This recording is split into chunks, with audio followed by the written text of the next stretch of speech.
Assalamualaikum warahmatullahi wabarakatuh. Indonesia bisa.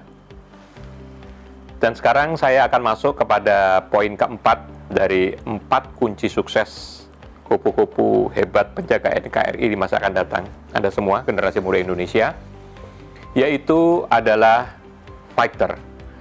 Ya, jadi orang hebat ternyata tidak cukup hanya mengandalkan doanya saja, tidak cukup menjadi smart yang fokus terhadap setiap tahapannya yang penting, dalam setiap milestone penting, tidak cukup mempunyai mimpi saja, ya, tapi juga harus menjadi pejuang yang terakhir, yang harus berjuang demi mimpinya, ya. Mungkin saya perlu menggunakan quote-nya Jack Ma, yang menurut saya sangat bagus. Dia mengatakan bahwa we are never in lack of money, we lack people with dreams who can die for those dreams. Kita sebetulnya nggak pernah kekurangan uang sebetulnya. Yang kekurangannya kita adalah orang-orang yang punya mimpi. Nah, tetapi tidak cukup cuma punya mimpi, tetapi mau mati-matian mengejar mimpinya. Tidak menyerah mengejar mimpinya. Ini poinnya. Jadi kalau sesi lalu saya sudah menceritakan tentang visionary, tetapi percayalah tidak akan mudah tercapai kalau Anda tidak akan punya keinginan kuat untuk mencapainya. Saya tertarik kepada statementnya Jack Ma ketika dia memberikan mengenai sharing dia kepada para remaja di Korea Selatan pada saat itu. Di sesi terakhirnya, kalau Anda pernah lihat rekaman sebelumnya, dia mengatakan bahwasanya any mistake is wonderful revenue. Ya, ketika usia 25 tahun, gak usah takut, buat aja banyak kesalahan ya. Don't worry, kamu jatuh, bangun lagi, jatuh, bangun lagi. Nikmati aja. Ya, ketika kamu 25 tahun, nikmati aja itu kalau kamu gagal. Jadi, dia melihat kegagalan itu sesuatu yang untuk dinikmati, dirasakan, kira-kira begitu ya. Hebat banget ini Jack Ma ya. Apakah betul dia sehebat itu? Apakah dia hanya cerita saat ini, tapi sebetulnya dia tidak mengalami itu? Tidak, tentunya tidak. Karena dia sebetulnya sudah mengalami hal-hal sulit itu, dan sekarang menjadi inspirasi bagi banyak orang. Bahwa seseorang yang hebat, bukan masalah dia selalu juara, tetapi selalu hebat di atas, ya, tetapi justru orang yang justru bisa bangun ketika jatuh berulang-ulang. Mari kita lihat statement Jack Ma tentang kegagalan yang dia pernah alami. A lot of fail. I failed for funny things that I failed a key primary school test for 2 times, and I failed 3 times for the middle schools. You know, for 3 years I tried to fail in the universities. So I applied jobs for 30 times, got rejected. I went for a police, they said, no, you're not good. I went to even the KFC. When KFC came to China, come to my city, 24 people went for the job. 23 people were accepted. I was the only one guy. And we went for police. 5 people, 4 of them accepted. I was the only guy that I received it. So to me, being turned down, rejected. Oh, by the way, I told you that I applied for Harvard for 10 times, rejected. I know I'll be rejected. I just don't want to say that. Get sorry now. I think we have to get used to it. We're not that good. Even today, we still have a lot of people reject us. I don't think in this world there are a lot of people be rejected more than 30 times. If we, you know, the only thing we never give up. The only thing we're like a Forrest Gump. We keep on fighting. We keep on changing ourselves. We don't complain. Whether you are successful or not successful, I find that people, when they finish the job, if they make a mistake, if they fail, if they always complain the others, this guy will never come back. If the guy only check himself, yeah, something wrong with me here, something wrong with me there, this guy has a hope. Tadi bisa kita lihat bagaimana seorang Jack Ma gagal berulang-ulang. Di sekolahnya, ketika dia di sekolah yang tingkatnya dasar, gagal, di level lebih tinggi gagal, di level yang lebih tinggi lagi di Harvard ditolak 10 kali, gitu ya. Sekarang Harvard yang harus ngundang dia, kira-kira begitu ya. Dan dia daftar bekerja di KFC, 24 orang daftar, dia satu-satunya ditolak. Begini demikian juga ketika daftar untuk menjadi petugas kepolisian, dia satu-satunya ditolak dalam orang yang mendaftar di sana.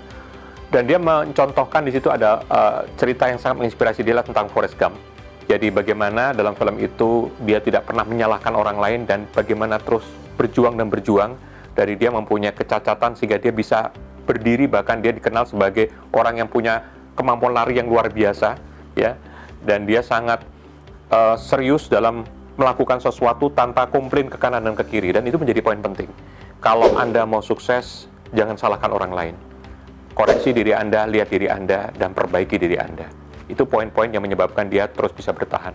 Kadang-kadang saya jadi berpikir ya, bagaimana seorang Jack Ma punya kekuatan fisik yang, pikiran dan fisik yang begitu kuat. Kok kayak nggak lelah-lelah gitu ya.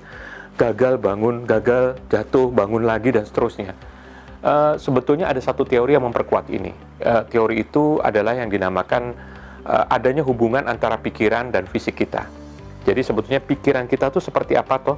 Hati-hati dengan fisik kita, akan terpengaruhi dengan itu. Sampai saya pernah mempelajari, mendalami satu teori yang kita namakan kinesiologi, ya dinamakan kinesiologi, yaitu pengaruh antara pikiran dengan fisik. Jadi itu ada berbagai macam tes yang dilakukan di sana. Salah satu tesnya adalah tangan yang jarang kita gunakan, misalnya yang saya nulis tangan kanan, kita menggunakan tangan kiri, itu kemudian saya diminta untuk mengucapkan kata-kata yang positif dan negatif. Contohnya, saya tidak bisa main gitar. Ketika saya kata-kata tidak bisa main gitar, tangan saya ditekan, itu bawaannya lemah. Tapi ketika saya ngomong, saya bisa berenang, gitu ya, tahu-tahu tangan kita menjadi kuat. Ketika saya membayangkan kegagalan yang pernah saya alami, saya pernah gagal, saya pernah hancur, saya pernah luar biasa sedihnya nggak karuan. Ketika tekan tangan ini menjadi sangat lemah. Tapi ketika saya membayangkan kesuksesan yang pernah saya alami, saya pernah sukses luar biasa, ketika saya sukses lolos dalam satu kegiatan yang lain tidak lolos, luar biasa, dan tangan saya jadi kuat. Dan itu diuji berulang-ulang. Saya sudah melakukan ini sejak tahun 2010, dan ujian itu 100% berhasil kalau saya uji kepada orang, dan tidak saya lakukan di sini, hanya saya ceritakan. Jadi teori kinesiologi ini hanya untuk menunjukkan bahwa pikiranmu apa, fisikmu akan terpengaruh. Maka kata-kata bisa menjadi kata-kata penting, ya. Kalau Anda ngomong tidak bisa, entah kenapa Anda akan menjadi lemah. Kalau Anda membayangkan kegagalan, entah kenapa Anda akan menjadi lemah, fisik dan pikiran Anda. Tetapi Anda membayangkan kesuksesan, Anda akan menjadi berhasil. Anda mungkin menceritakan ini semacam, mendengar ini semacam cerita konyol. Tetapi kalau menurut saya tidak. Ya, saya akan cerita tentang satu case. Ini ada pelari yang bernama Heather Doniden Kemp, pelari dari Amerika, pelari mahasiswa nih sebetulnya ya. Kalau kita lihat latar belakang pelari ini memang luar biasa, karena dia di antara perlombaan antar kampus, dia sering juara. Dan konyolnya seringnya adalah juara menangnya tipis dari lawan keduanya, atau kompetitor keduanya yang juara 2. Nah, Heather Doniden Kemp ini adalah pelari yang residennya di Minnesota. Ya, kemudian dia pekerjaan adalah professional runner dan juga coaching. Dia juga coach, dia juga pelatih gitu ya. Kemudian di situ dibaca college-nya ada di University of Minnesota, S1 ya, di bachelor dia. Dan lihat ini, dia sekolah S1 di bidang apa? Kinesiologi. Dahsyat. Saya membayangkan saya belajar kinesiologi hanya sedikit gitu ya, dan sudah tahu banyak teori ini dan bisa menggunakan teori ini dalam keseharian. Saya kebayang nggak dia belajar S1 kinesiologi gitu? Apa yang terjadi? Bagaimana dia kalau berlari? Saya membayangkan dia berlari, selalu membayangkan menang. Bahkan menangnya tipis gitu ya, biar nanti nomor 2 penasaran. Dan kedua, selalu berkata, bisa, gue yang menang, kira-kira begitu. Mari kita lihat bagaimana dia berlomba. Dalam satu lomba, 600 meter, jadi 3 kali putaran, kali ini menggunakan stadion kecil, jadi satu putaran 200 meter. Dan kita lihat bagaimana dia berlari dengan cara berpikirnya yang luar biasa. Mari kita lihat.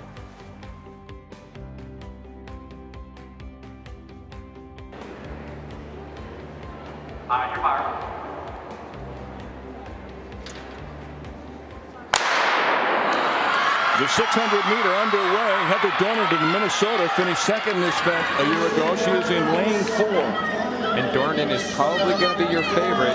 She actually won the NCAA championships in 2006 in the 800, but she only won 1 Big Ten championship in the 2 years. 3 laps in this event, 600 meters, 3 times around the track.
Generasi muda Indonesia, Anda sudah melihat bagaimana hitter Doniden Kemp lari, dia sempat terjatuh, terkena kakinya sendiri, ya. Kemudian dia tidak berhenti, pada itu tinggal 1 putaran terakhir, ya, sudah daripada 3 putaran, tinggal hanya 1 putaran terakhir, dan dia mengatakan, saya tidak mau mengatakan pertandingan sudah selesai.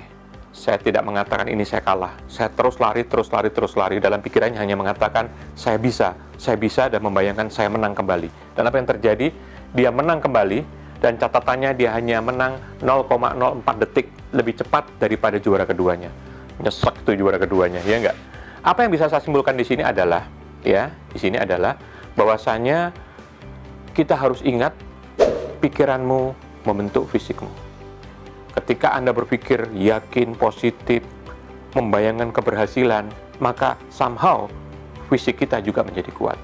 Kira-kira begitu. Dan yang kedua, pertandingan belum selesai, jangan menyerah.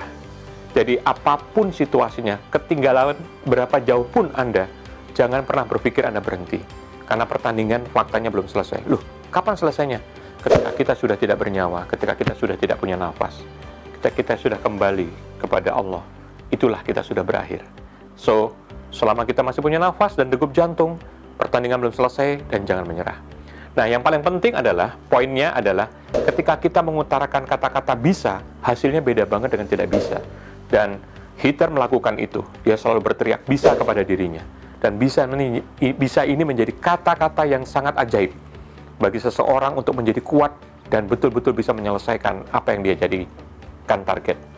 Nah, itu mengapa saya selalu punya slogan di mana-mana untuk mengatakan, siapa kita? Indonesia. Dan saya selalu katakan lagi, Indonesia bisa.